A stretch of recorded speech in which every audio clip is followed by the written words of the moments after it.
आइए आज हम जानते हैं कि विश्व में शासन किन किन तरीकों से की जाती है। विश्व में शासन करने का कुछ तरीका जो हम आपको बता रहे हैं। पहला मोनार्की, दूसरा कॉन्स्टिट्यूशनल मोनार्की, तीसरा सैन्य शासन, चौथा गणतंत्र, पांचवा तानाशाही। होता क्या है? मोनार्की का मतलब क्या होता है? मोनार्की का मतलब होता है राजतंत्र,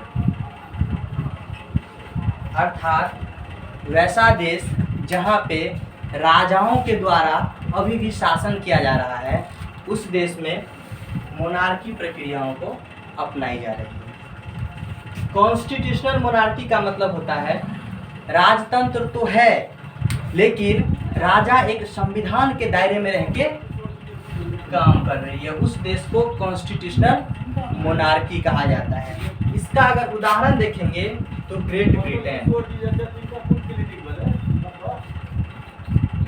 ब्रिटेन यहाँ कॉन्स्टिट्यूशनल मोनार्की को अपनाया जाता है।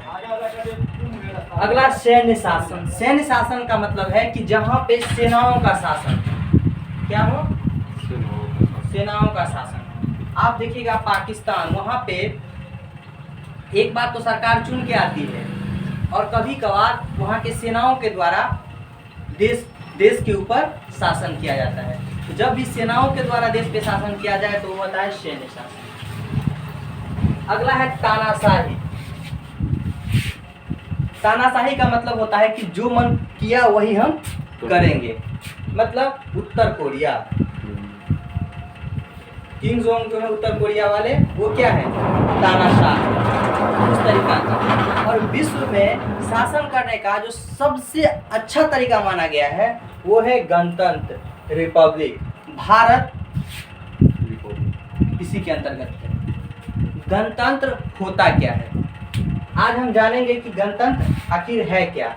ये सब चीज समझने में कोई दिक्कत है?